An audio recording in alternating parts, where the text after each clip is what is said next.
And welcome, everybody. It is Monday. It is time for another edition of The Nooner, and I'm Dave LaMont. Thank you very much for being here. Don't forget, you can always subscribe to YouTube to see these and all the little library of shows I've accumulated over this summer months. And follow me on Twitter at Dave Lamont1 and on Instagram at Dave Lamont. And obviously, if you're watching this on Facebook, you're already there. I open up before I bring my two guests on, two guys I'm very, very eager to talk to because they have gone through a most unique college football season. But I start off with some really crappy news. The passing of the great Joe Morgan, the former Reds and Phillies second baseman, two-time National League MVP, 2 World Series rings with those remarkable Big Red Machine teams, 10-time All-Star in the National League. He won a Silver Slugger Award. He was an MVP twice. For my penny and a half worth of intelligence, the best second baseman of my lifetime. That includes Roberto Alomar, who was a hell of a player also, and anybody else you can name. To me, Joe Morgan is the platinum standard of second baseman. And at 77 years old, he had developed a second career as a Sunday Night Football co-broadcaster with the great John Miller on ESPN for many years before that team drifted away and new people were put in place. But you think of who's been lost. It starts, I guess, goes back to Lou Brock and Bob Gibson and Tom Seaver and Whitey Ford just a few days ago, and now the great Joe Morgan. The absolute definition of clutch. I said when Bob Gibson had passed that would probably be the guy I would pick to save my life. In other words, I would say, okay, Bob, go in there, pitch a game, and save my skin. I might pick Joe Morgan as my at-bat. That's how nails he was in the clutch. You'll hear a lot about him. Maybe you only knew him from television and didn't appreciate his playing career, but you're going to get a live full of it today. And I hope you appreciate his contributions to Major League Baseball because he was an absolutely magnificent player. Let's be honest. If I put a poll up today, when did you stop watching last night's 6th game of the NBA Finals? I would be halftime. I switched over to watch the Astros and the Rays, where I am now openly rooting for Houston to do a read between the lines and win the World Series, to take care of all the people who just fainted and threw up all over themselves when the Astros weren't punished heavily enough, and they weren't. But we're not going backwards with that now. And there's some kind of weird thing in me that wants the Astros to succeed. Can't explain that. I really can't. The Rays mean nothing to me. And it doesn't matter. I actually have picked the Astros, now that I don't have the Yankees to root against, I need a team to root for. And by God, I'm going to pick the Astros. Anyway, as far as the Heat goes, I talked a week or so ago about inevitability, and I thought it was inevitable that the Heat were going to get beat. And, not that I'm a genius to come up with that. But when those shots early didn't go in, and when the lane was so open for LeBron and nobody seemed to be able to do anything about defending the rim, yeah. And all of a sudden, it all went. It was nice to see Goran Dragic get to play, but he ultimately had no effect on the game. Adebayo looked lost. They all looked lost. Butler didn't have the same energy that he had, and the Lakers looked magnificently fresh for some reason, and they got great help from their bench, and they deserved it, period. I'm not ready to go with the whole consolation trophy thing yet for the Heat because they did get to the finals. But really, that is kind of the consolation. If you had told me that they would take the eventual champions to 6 when all this bubbleness began, I wouldn't have believed you. And the way they dominated Indiana, pushed Boston right into the ditch after dominating Milwaukee, too. I mean, they whipped through the Eastern Conference, the 3 opponents they had. They cranked them. They deserve to be the Eastern Conference champions. And the thing you take away from this, if you're a Heat fan, you talk about a nice future. If they get good luck with injuries and they spend their money wisely, the next couple of years, this roster could explode with talent, and you could be looking at another nice run like they had with the Big Three and perpetually being in the finals and winning 1 or 2. I mean, that's how good this could be. You've got an anchor in Jimmy Butler, who's proven to be one of the most, in a very short period of time, has become one of the most popular players in the franchise's history, and deservedly. So why wouldn't you feel anything but good about the Miami Heat? Yeah, it sucks they lost, but they weren't going to win that one. They were going to win last night. Everything went on the table in Game 5, and there really wasn't a whole lot left in Game 6. Quick thoughts on the college football weekend before we bring in our guests who didn't have any college football this weekend, which is why they're here. When have we got to the point with Florida State that we now give them the certificate for showing up? And I watched some of that game. It was on. I was out with my wife, and the Hurricanes were on one set, and the Seminoles were on the other. So I'm going back and forth. And they gave Notre Dame a decent game in South Bend. But we used to not judge Florida State that way. We used to go, hey, they're going to kick Notre Dame right in the can. And Notre Dame's pretty good, by the way. But it's like, oh, gosh, they got close. Wasn't that nice? Oh, that's so cute. That's not how we're supposed to judge Florida State football. That's where they are right now. And the Gators, remember when I had Zach Albaverdi on, who covers the Gators? And we talked about how great their defense was going to be. They've got a bunch of returning players back, and they're going to be stout, and they've got their coach now that could be unveiling news. Oh, my God, were we wrong? Now, I've watched all the Gator games this year, and it's not happening. It's not there. You know what? I'm going to save you guys some time. Right around the corner from me lives Eric Rett, one of the great Florida Gator running backs, football players of all time, a wonderful man. And I'm walking my dog at halftime of that game, and we go by his house, and he's pulling up, carrying a bag of Wendy's, going to his house. We chat for a couple of minutes before he goes in. And I said, boy, that offense is good. Oh, yeah, that offense isn't boring. But the defense, it sucks. And he went inside. And that's probably the simplest and most intelligent explanation I can give you. Right now, that defense is going to cost them all of this hopes of winning the East and going after Bama in the West. And as for the Canes, what did you expect? Did you really think they were going to win that game? Because I really didn't. And Clemson is just better. I don't think they're as great as they have been. They don't have a, oh, God, not that guy player at wide receiver like they've had for most of the last 10 years. But they still have a great quarterback. Their defense is young, and the scary part about that is they'll only get better.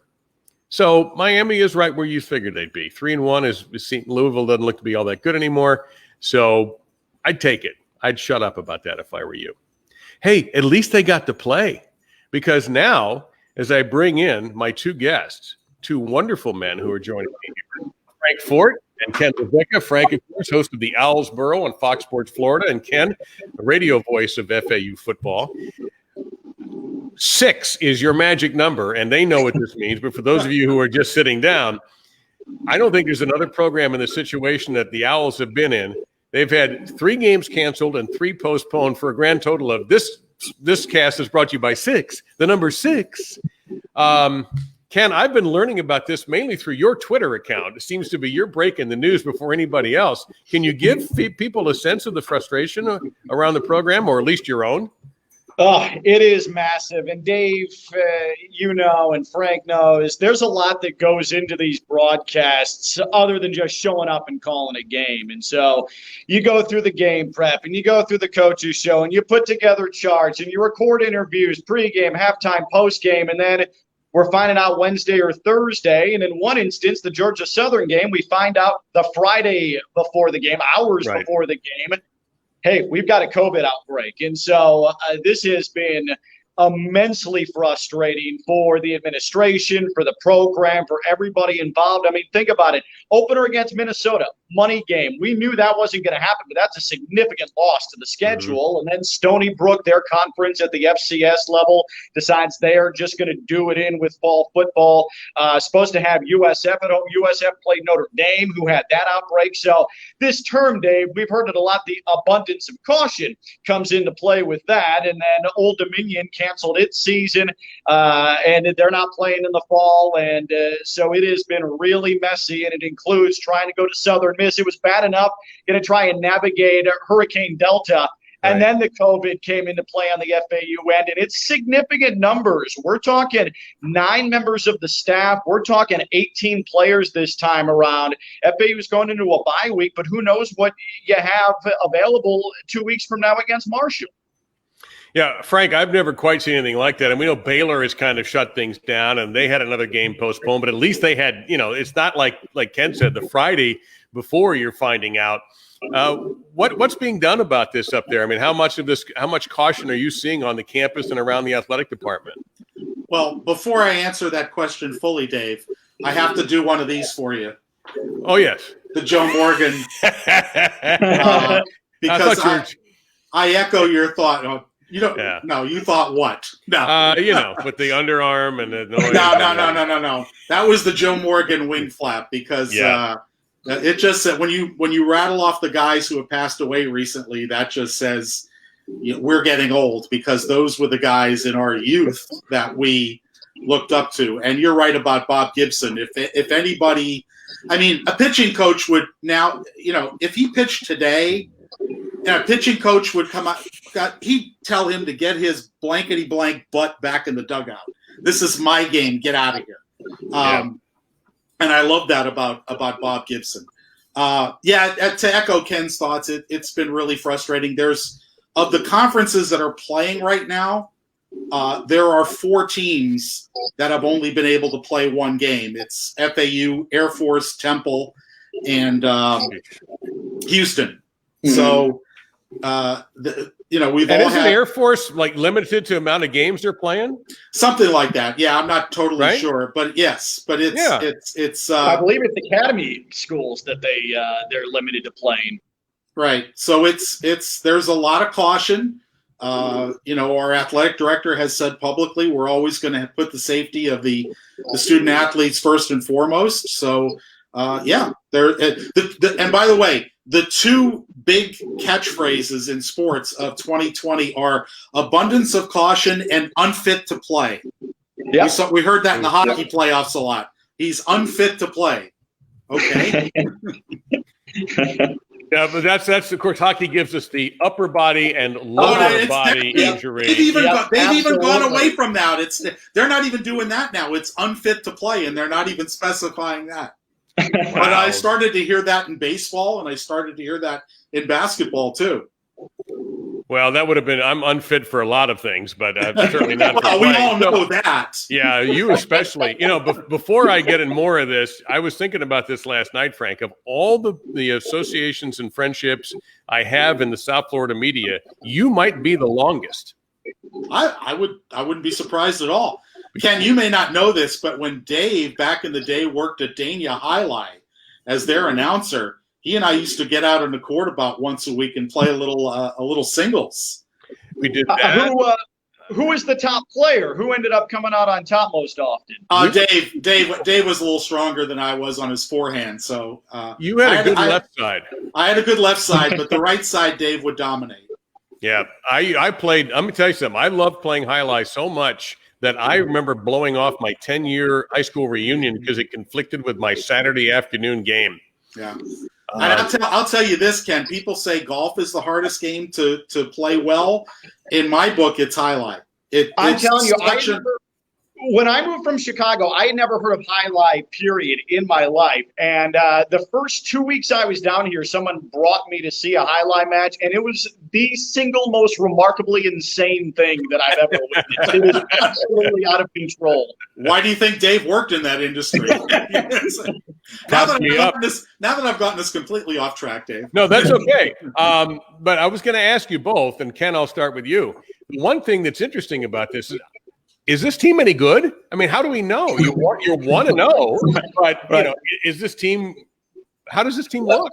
Well, I think Willie Taggart is probably thinking the same thing because let's not forget too, he inherits a program and doesn't really meet a majority of his roster face to face until August because he's not allowed to with no spring football. He loses his all-conference quarterback throughout the course of the offseason where nobody's in contact with one another. And then he just sort of throws himself in during training camp and gets to know everybody, and then you have to put together a depth chart based on shells before you can actually get into pads with a couple of weeks in the lead up to the season. I don't know if this team is good. They have a new 3-4 defense under Jim Leavitt that performed pretty well against a solid Charlotte offense in the opener. You had an offense that put up 70 total yards in the first half before breaking out with last year's backup quarterback, who's now the starter this year. But last year he was used as really only a running option at quarterback just to give defenses a different look. And you have basically 1 or 2 returning receivers from last year. The rest are transfers. So it's tricky. You have 3 returning starters on defense as well. go. So I think the way you look at it is Florida Atlantic is 1-0 at the midway point of October. So I suppose that's a positive. I don't know how else to put it. Like, great, that's good. I wish we would have had more games, but I suppose I'll take 1-0.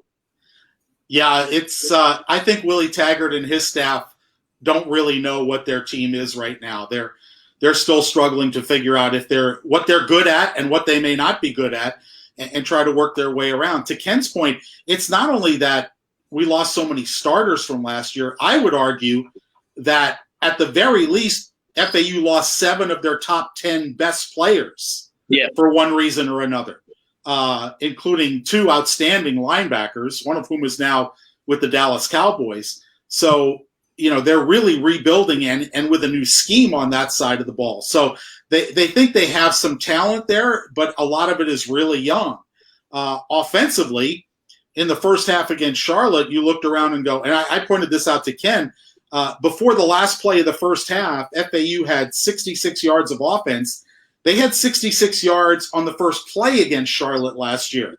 So It was a real struggle, but in the second half, they ran the ball a lot better. They made a couple of pass plays to score touchdowns and win the game. And, Charlotte this past weekend goes out to North Texas and just tunes them up, gives them a real spanking behind the woodshed. So that victory is looking a little bit better. But to your point, Dave, I don't think anybody on this campus really knows, A, the identity of this football team, or B, how good they are. Yeah. And the benchmark of Conference USA right now is Marshall. They had the signature win over App State. They're off to the hot start. They bludgeoned Western Kentucky on Saturday night on the road. And your second game of the season, coming off of 2 weeks off because of COVID and then bye week, and then who knows how many players you're missing up in Huntington. That's the team you're playing. And so they better come up with an identity fairly quick, and they have no games to do it in. Yeah, I was going to ask what's going to be different about this team. And Ken, you touched on the 3-4 defense. You have a new defensive coordinator. What about on the offensive end? What do you think is going to be, or what have you already seen in your limited viewing is going to be different from what Lane Kiffin was doing? Yeah, that's a great question. And just to echo off of Frank in terms of the turnover, there were times, Dave, in that, especially in the first half, where I'm looking on the field and I'm looking at numbers and I'm saying to myself, who the hell is that?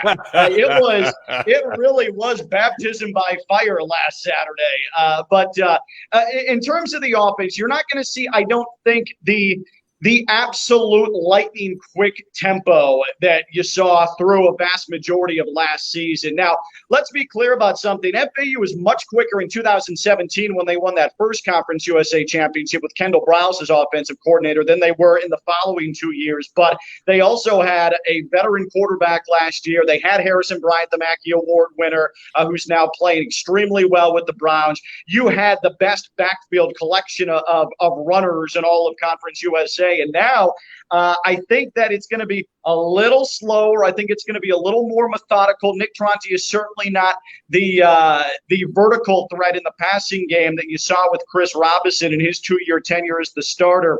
The running game was always a maximum point of emphasis for Lane Kiffin. That's going to continue because you still have the former five-star prospect in B.J. Emmons. You have Malcolm Davidson, Larry McCammon, some really young, good backs. So it's still going to be a major point of emphasis to run the ball. But in terms of the passing game and the tempo you're able to work with, it's going to be a lot more methodical, I think. And they're going to try and get Tronti a lot more involved in big running plays as opposed to just giving a different look.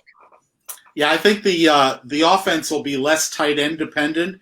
When you look at our top 2 tight ends, scored 13 touchdowns last year, and they have both graduated. Our number 3 tight end was lost during summer workouts for the season with a knee injury. So, we're down to what was last year the 4th guy. The running back room is still strong. That should be the identity of the offense. The wide receivers, they brought in a lot of talented transfers. TJ Chase from Clemson, BJ Alexander from Kentucky, DeMarcus Adams from Florida State, who just got his waiver about 10 days ago, which that's a whole other subject that really has me wired up. But, so they've got those guys. Unfortunately, they lost their top returning receiver, John Mitchell, to an injury in camp.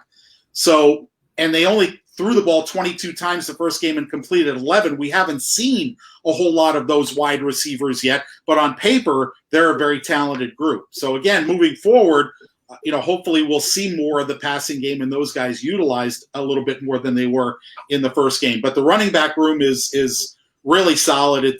They've got 4 guys that they can really look to and depend on.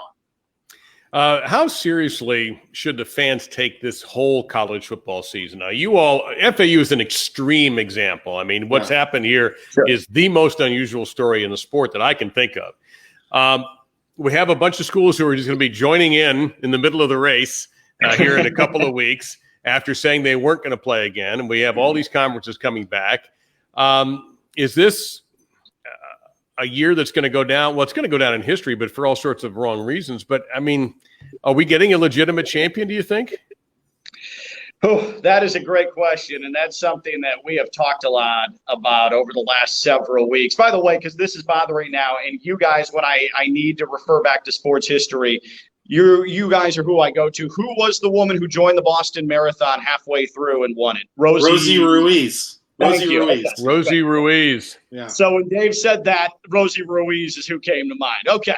So now that I've got that firmly in that's a great question, and it's so odd. And that's one thing off of this, and I think it depends on who you're a fan of, whether or not this is going to be a legitimate college football season or not. One thing that bothered me right at the start was what happened at Southern Miss with Jay Hobson, because I don't think that he necessarily – under his own volition said, I'm leaving. They had a season opening loss to South Alabama, and then all of a sudden the next day it was a parting of ways. And I think what that means is donors and administration were upset. But there's absolutely no judgment about coaches, no coaching changes, nothing in this year, because everything is so wildly all over the place. You don't know if you're playing.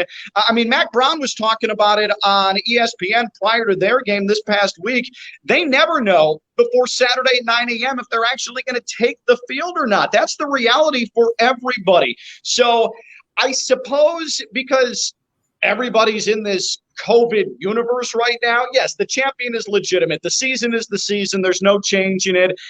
It's going to be really annoying when Ohio State plays 6 games and gets into the college football playoff, but that's just how this is. But you cannot make any judgments on coaches or really players because of this scenario. And anybody who does that is wildly irresponsible. Dave, I made up my mind this summer when all this stuff was happening and conferences were canceling seasons or moving it to spring. And I said, I am not going to make I'm not going to get crazy either positively or negatively about anything that happens this college football season. They can have a playoff and crown a champion and they can celebrate it, and that's fine. But again, if school X goes 9-0 and school Y goes 0-9 or 0-8, I'm not getting crazy about either side of that. It's just the weirdest year, period. So I hate to use the phrase throwaway year because we're all invested in this. Ken is, but I'm not going to make any kind of crazy judgments or say, oh, this guy can't coach or this guy can't play or whatever it is, or this guy's a superstar. There's too many variables and too many unknowns. And especially, too, if you're going to – and I don't want to virus shame at all. And so this is my point off of this, is that the virus, this outbreak, it's completely unpredictable. You can take all the precautions in the world, and I don't know the specifics of what has happened at Florida Atlantic and, in the role, Dave. Like, it does me no good to start speculating on any of that. But we're going to have – without facts, yeah. Otherwise, you are just speculating, yeah. Right. Yeah. If someone from the program wants to come out and say, oh, we're not being responsible enough for this happened, like, fine. But I do know that FAU is an extreme example, but other programs have had similar issues to lesser extent. So when you're going into a Saturday, never really truly knowing what your 2 deep is looking like, and Willie Taggart told me before the season, we have like a 7 or an 8 deep because you never know. A lot of the season for a lot of teams, especially because it's not going to count against eligibility, this is evaluation. A ton of programs are using this as an evaluation year as opposed to we need to compete for a division title, a conference title, a national championship. I just think it depends on who you are, right, Frank? I mean, Clemson can't think that way. And some of these other schools, and now you mentioned North Carolina, they can no longer think that way because they're 5-0, and nobody in the SEC other than Vanderbilt is thinking that way. Right. I agree. I mean, if you're one of those schools that, now North Carolina is not perennially in that position, but the Alabamas, the Clemsons, the Ohio States, they're going to think we're going to compete and play for a national championship, and if we win it, we're the champs, and they are in this season. Take it with a grain of salt if you want, or dismiss it if you want, but it's going to go in the record books, and it's there. It's kind of like the Astros. You were talking about the Astros before. You can go back and say, oh, well, they did this or they did that, but in the books, they're the champions. And Dave, by the way, you're so right about the Astros, too. Everybody clutching their pearls with the cheating. No. I'm rooting for them, too, because of that exact same thing. And by the way, Tom Herman can take all of my thoughts about this being an evaluation season for no charge. Just trust me, Tom, you're probably going to need it near the end of the season. And that goes back to what I mentioned before. Ken bringing it strong today. About the transfers. I don't understand. Of course, I don't understand a lot of things the NCAA does. But, in a year where the eligibility isn't going to count, we've had two players come from the same school at the same time. They arrived in January. One received his waiver basically 10 days ago. The other one's still waiting. Yeah. And, you see his brother get his in like 6 hours. And none of it, there's no rhyme or reason to any of it. And why anybody should have to wait for a waiver in this year of COVID, when it doesn't count against their eligibility, it just seems pointless. I think part of the problem, and it's I don't know how it's ever going to change, is there doesn't seem to be any accountability. We don't know their process. We don't know how they decide player A gets to play at Temple and player B at UCLA has to wait a year and player C can go at UTSA. They don't give that information out. Yeah. And we don't know how that particular sausage is being made. No, the coaches are in the dark.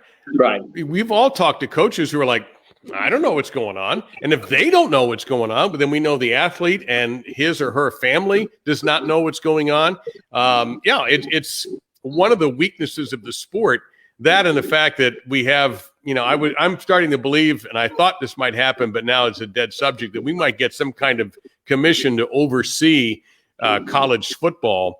But that was a great discussion 3 months ago, but you don't hear that anymore. And I was it's kind a mess. It is.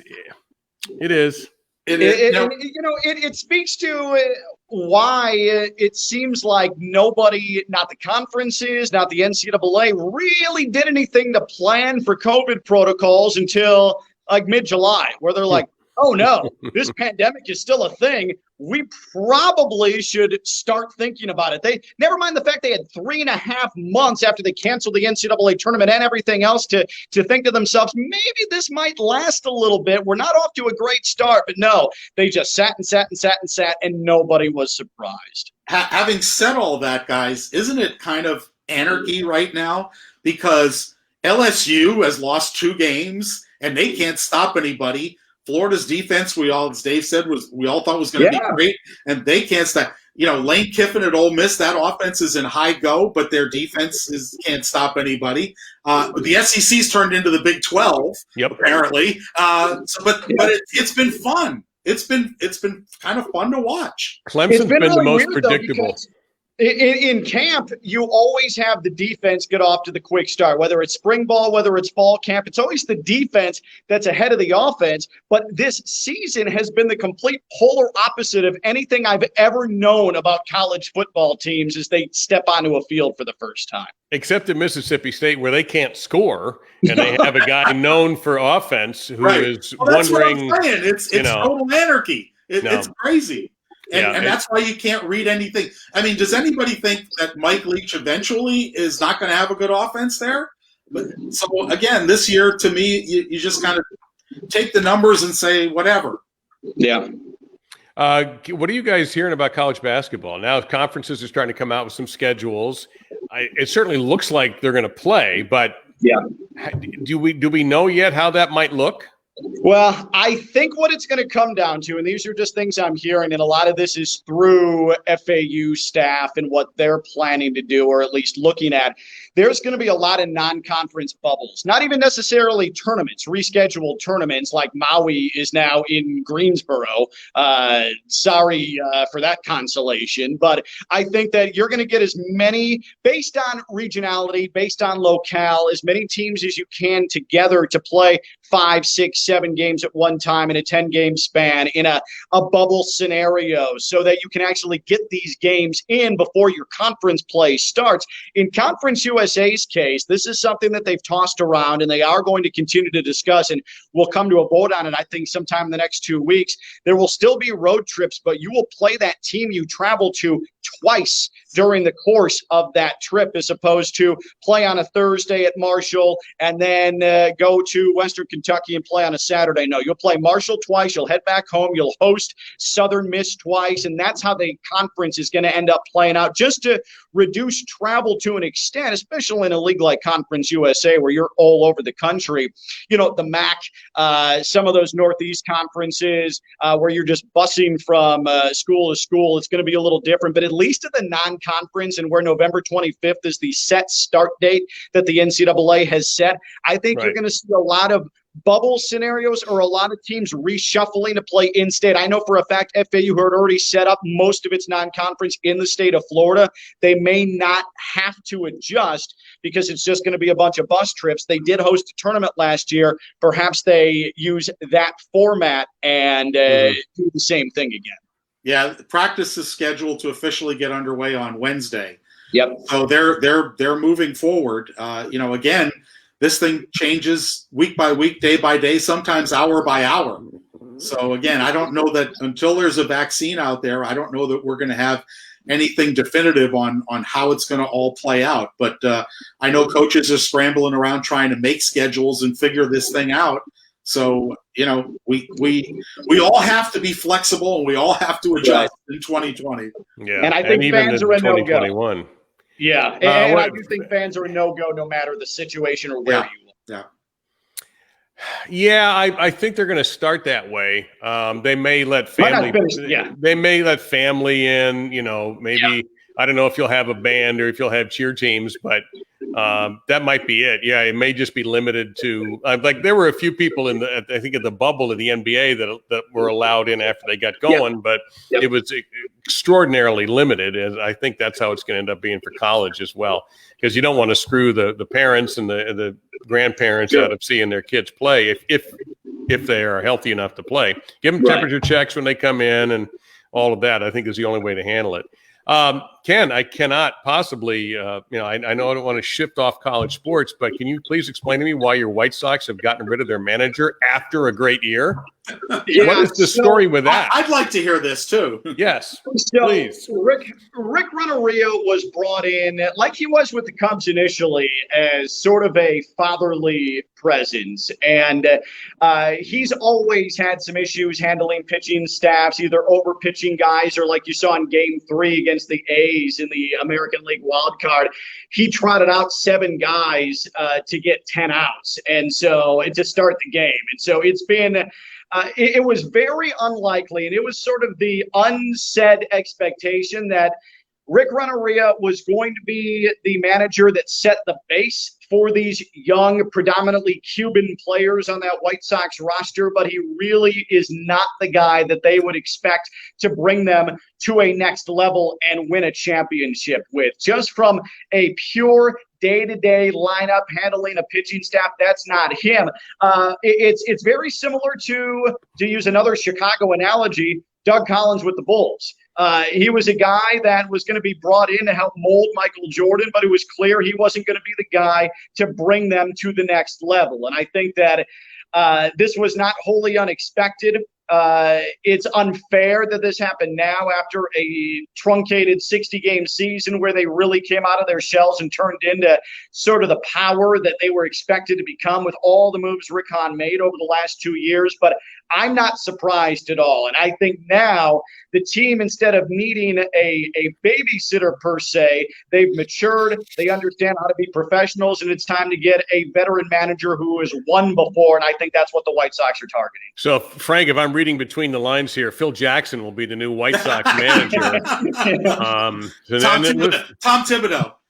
No, that's right. That's a guy who will never go to the mound. That starting pitcher will go out there and throw 200 pitches. That's right. Yeah, you better grind it out, kid. Yeah. He'll take it's your game. Go get it. The White Sox, if Thibodeau coaches them, manages them, they'll have the first 16-player roster for 162-game season, and 14 of those guys will play, and 2 will just be like handing out sunflower seeds and bazooka chew or big league chew. Gentlemen, take a second to promote where folks can hear you. I know, Ken, in addition to your duties with the Owls, you are the better half of a bizarre talk show pairing with a young man who, is a handful. Josh Cohen. It's Josh Cohen and the home team. And Dave, you described that absolutely perfectly. Weekdays 3 to 5 on ESPN 106.3. We're also on the free ESPN app. But Dave is right. It is weird. It is off the wall, but it is a lot of fun. 3 to 5 ESPN 106.3 free ESPN app. Yeah, and our show is Inside the Owls Burrow on Fox Sports Florida. It's Thursdays at 6 p.m., Friday mornings at 9:30, and Saturday mornings at 11 a.m. Fox Sports Florida has been good to give us an additional time slot this year. It used to be twice a week. Now it's 3 times. This past week was actually 5 times because, as I said, everybody's had to adjust, and, they lose some games and they lose some programming, and so they slotted us in a couple more times. But those are generally the 3 slots: Thursday at 6, Friday morning at 9:30, Saturday morning at 11. We go. It's not your typical college coaches show. I like to say we do one segment with the head coach Willie Taggart, and we do a lot of personality pieces with the players and the assistant coaches, and as much behind the scenes stuff as they'll let us do. So I like to tell the personal stories, much like when I was at Fox Sports Florida with Inside the Panthers and Inside the Marlins. And so I've kind of patterned this show after that. Well, more residual checks for you, Frank, the more they run the show, right? I wish. I would think that's Dave. An extra 15 cents a week for you. So come on. Well, yeah.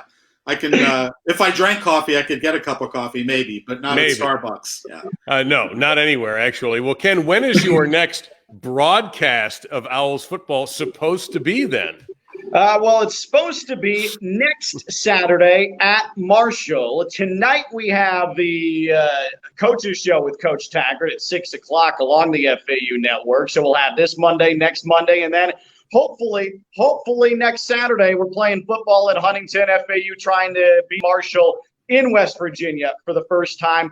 Who's going to play? How many are going to play? No idea, but we're planning on being there. Yeah, I know. You guys will definitely be there. I look forward to it. I've been associated with the Owls for some time. Ken replaced me as the voice of the team and has done a magnificent job, better than I could have ever done. Frank, I've known since the beginning of time, so it's great. And I'm serious, dude. When did you come to town with Channel 10? 1981. Well, there you go. And so we started competing on the Concha and soccer events and all this stuff that we did either with each other or against each other. And so I've had that relationship, and I do believe longer than anybody in the media in this town that I can. Yeah, I would think so. Yeah. Yeah. Well, it's Dave, wonderful. I want to say this, and I know you and I have discussed this, but you have always had my back with everything, including me helping me to find work and continue to find different avenues with broadcast. So I appreciate you. Oh, you're welcome, man. You deserve it. You're great at what you do. You both are, and I'm happy we had a chance to catch up. I've been planning to have you guys on for a while, and then you keep getting canceled, and then and that actually now becomes almost more interesting than playing. I hate to tell you. Don't you know it's cancel culture? That's cancel. Right. Ask Bill Burr. Literally. He's the latest one in the crosshairs for what he did Saturday night, of which I have no opinion on, although I may have laughed a couple of times. He's a funny dude. I don't know about that routine. I didn't see it. But just in general, he's a funny dude. Frank, I think you probably wouldn't be offended by it. And now I can see where people would be because people are more easily offended nowadays. But you can handle it. You're a grown up. Yeah. Oh, I'm sure. I mean, I go back to the days of Richard Pryor and George Carlin, and when almost there were no sacred cows, so to speak. No, nothing. And it's certainly changed. In some cases for the better, in some cases maybe not so much. Yep, and that does it. Well, boys, again, thank you so much for the time. I hope you have an uninterrupted rest of the season. Don't forget to watch Frank on Fox Sports Florida. You listen to Ken during the day and on the weekends with the Owls football, and later on when basketball season continues. That'll do it for this day's Nooner. Back with the Nooner on Friday, and I'll do an almost daily Dave when I'm darn good and ready. Thanks for watching. That's kind of how it goes. So I'll see everybody later. Thanks for tuning in. Thanks, Dave.